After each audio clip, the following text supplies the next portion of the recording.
आप सवाल खड़ा करें, जिस अंबेडकर का बार बार नाम लिया जा रहा है, जिस अंबेडकर का बार बार हवाला दिया जा रहा है और यकायक अंबेडकर से प्यार हो गया है, अंबेडकर की किताब तो पढ़ लो भाई। पूछो अंबेडकर ने आपके बारे में क्या राय की थी, इस्लाम के बारे में क्या राय थी, पाकिस्तान पे उनका क्या विचार था। अंबेडकर की किताब थॉट्स ऑन पाकिस्तान तो पढ़ के बताइए।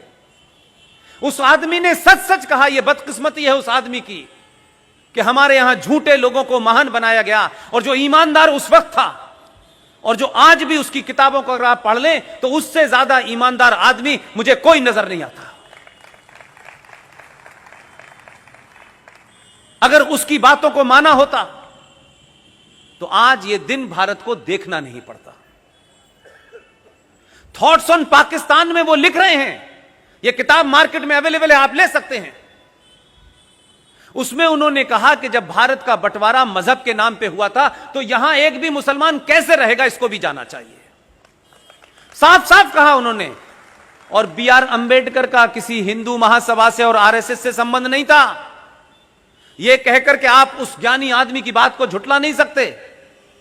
आज उनका सारा का सारा इतिहास और सारी किताबें मौजूद हैं, हम पढ़ नहीं रहे हैं। लेकिन अंबेडकर का इस्तेमाल, अंबेडकर के फ्रॉड वारिस, अंबेडकर के नाम पे राजनीति करने वाले लोग, अंबेडकर को सड़क सड़क गली गली बेचने वाले लोग आज भी सच बोलने से कतरा रहे हैं। इसलिए मेरी और आपकी जिम्मेदारी है कि एक फ्रॉड नैरेटिव चल रहा है जो 1946 में जिन्ना ने जिसका एक्सपेरिमेंट किया था, और चंद सालों बाद वो एक्सपेरिमेंट खराब हो गया और वो साहब हिंदुस्तान आ गए। लेकिन हम 70 साल के बाद उसी नैरेटिव को दोबारा से देख रहे हैं, सिर्फ उसमें स्लोगन बदला है, जय भीम और जय मीम। इस जय भीम और जय मीम को बारे में आप सब लोग एक्सपोज कर सकते हैं। बहुत सारी किताबें हैं, यह भी एक किताब है। इस किताब का नाम है पाकिस्तान और पार्टीशन ऑफ इंडिया। इस शख्स के बारे में जितनी बातें मैं पढ़ता हूं, बार बार सोचता हूं कि किस तरीके का मैनेजमेंट रहा होगा कि जिस शख्स को हमारा राष्ट्रपिता कहा गया, कौन सी ऐसी बात है कि उसको राष्ट्रपिता कहने से मुझे गर्व पैदा हो, मुझ में सम्मान का भाव पैदा हो। पूरी दुनिया क्या लिख रही है उनके बारे में, जो जो उन्होंने कहा वो सब आ रहा है सामने। लेकिन एक ऐसा आदमी के उस दौर में जिसे सत्ता नहीं चाहिए थी, उसने तब भी सच कहा और मरते मरते सच लिख के गया। इससे ज्यादा ईमानदार आदमी नहीं है। क्या ऐसा हो सकता है कि कोई हमारा आइडियल हो, कोई हमारा ऐसा युग पुरुष हो, कोई हमारा ऐसा लीडर हो और उसके बारे में हमें यह पता चले कि यह झूठा है, कायर है, चोर है, मक्कार है, इसने दुनिया के सारे झूठ बोले और हम उसको कहें कि यह हमारा महापुरुष है? हो सकता है? भगवान रामचंद्र जी भी लंका गए थे, उनकी पत्नी को कोई ले गया था, और आपको अगर यह पता चले कि वो लंका गए, अपनी पत्नी को छुड़ा के लाए और सोने की लंका लूट करके और वहां की तमाम औरतों को लेके आ गए थे, आपके मन में सम्मान का भाव जगेगा या अपमान का भाव जगेगा? लेकिन हमने यह होने दिया। और एक शख्स जिसे मैं आज के दौर में कहूंगा, हो सकता है कुछ लोगों को पॉलिटिकली इनकरेक्ट लगता हो, लेकिन आप सबसे और जो भी मेरी बात सुनते हैं, जो सौरभ भाई की बात सुनते हैं, 1000 साल के बाद आपको मौका मिला है, सच बोलिए, मत डरिए किसी से। जो आने हैं जाने हैं, सत्ताएं आएंगी चली जाएंगी, पार्टियां बनेंगी टूटेंगी, यह सिलसिला चलता रहेगा। आप अपना नाम किसमें दर्ज कराना चाहते हैं यह आज आपको तय करना है। यह कहने से कुछ मिलता नहीं है। हम सब लोग अपनी अपनी इनिंग खेल चुके हैं। कोई जीवन में ऐसा एजेंडा नहीं है जिसको लेकर के यह काम शुरू किया हो। यह पार्ट टाइम काम नहीं है कि चलो 10 मिनट के लिए राष्ट्रवादी हो जाते हैं, ऐसा नहीं है।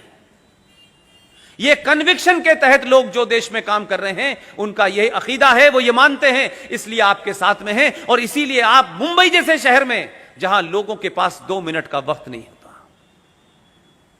हम जैसे लोगों को भी सुनने आप आते हैं, उसको मल्टीप्लाई करते हैं, विदेशों तक में लोग सुनते हैं।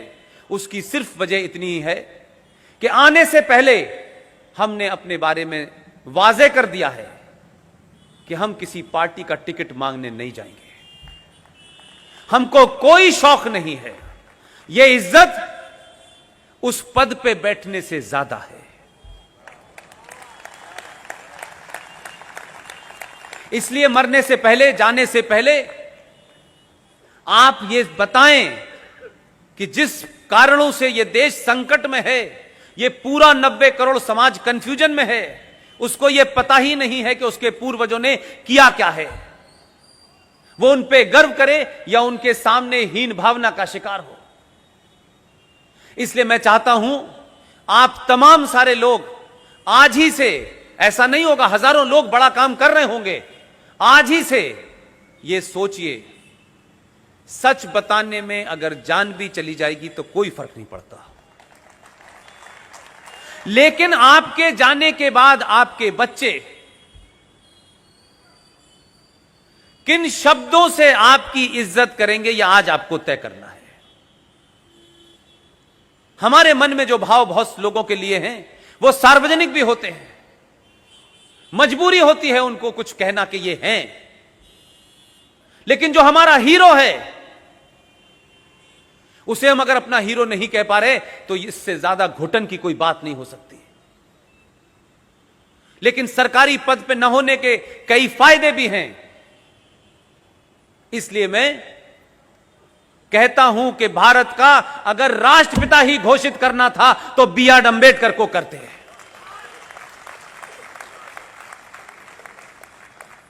हम इस झूठ में तो नहीं फंसते, हमारी 4-4, 5-5 नस्लें इसी झूठ का भेंट चढ़ गई। इसलिए आज अगर कोई मेरा हीरो है, जिन हीरो को विलियन बता के इतिहास ने दबा दिया हजारों गज नीचे, लेकिन हम तमाम सारे लोग खुशनसीब भी हैं, हम बड़े फॉर्चुनेट हैं। हमने 47 नहीं देखा, हमें नहीं पता, लेकिन 47 कैसे हुआ होगा वो अपनी आंखों के सामने देख रहे हैं और पूरी ताकत से 47 ना हो उसे रोकने की कोशिश भी कर रहे हैं। इसलिए आपको एक अपॉर्चुनिटी मिली है कि आप और आपके बच्चे आपको किन भाषा में और किन शब्दों में आपके जाने के बाद कहें, उनको आपके ऊपर गर्व हो या आपके ऊपर शर्म हो।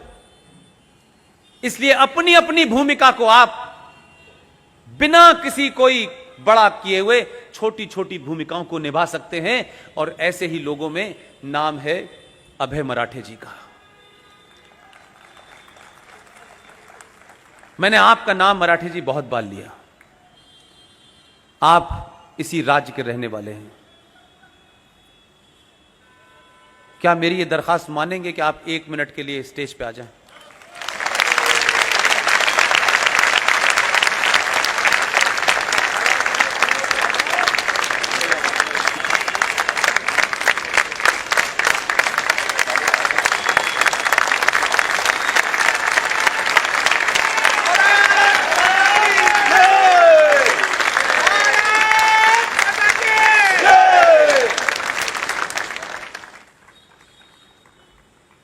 ये राष्ट्रीय दिन दर्शिका के नाम से है। इसको मैं जितनी बार देखता हूं मुझे लगता है कि ये पहले क्यों नहीं हुआ। इसलिए इस कैलेंडर को आप देखेंगे, इसी के अंदर इन्होंने ऐसी चीज़ें छाप दी हैं कि जब आपके बच्चे पूछेंगे सवाल, जब वो बच्चे पूछें तो आपको वो जवाब देना पड़ेगा। और आप जब आपको जवाब देंगे तब आपको ये भी पता चलेगा कि आखिर ऐसी कौन कौन सी वजह थी जो हमसे छुपाई गई, जो आपको बताई नहीं गई। उसमें से एक इम्पॉर्टेंट है, वो मैं सिर्फ चाहता हूँ कि आप देख लें, क्योंकि मेरे कहने नहीं कहने का बहुत ज़्यादा फर्क नहीं पड़ता। ये वो चित्र हैं जो भारत के पहले ओरिजिनल कॉन्स्टिट्यूशन पे छपे हुए थे। पूरे 22 नहीं हैं, कुछ छापे हैं। इसलिए जब जब आपके घर में इस कैलेंडर को लोग देखेंगे तो आपने भारत की पहचान के रूप में इस देश में कुछ लुटेरों को, उनकी सत्ता में जो लोग थे, उस लुटेरी फैमिली के एक आदमी के ताजमहल को आपने भारत की पहचान बनाया और पिछले 70 सालों से आपने दुनिया के राष्ट्राध्यक्षों को दिया। वो ताजमहल, उसकी हकीकत क्या है, इसे लिखने की जरूरत नहीं है। मराठे साहब ने उसकी हिस्ट्री इसमें लिखी है और तस्वीर भी छापी है।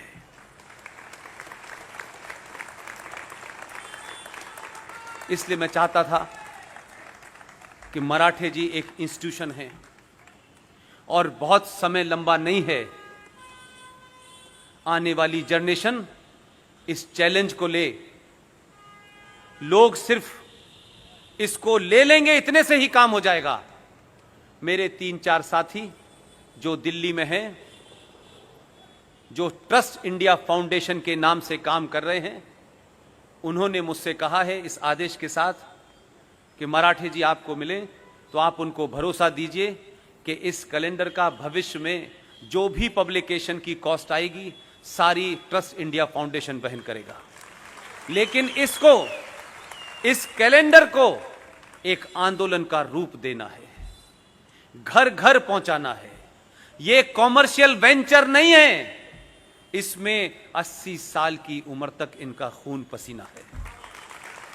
Thank you very much Marathe. Thank you.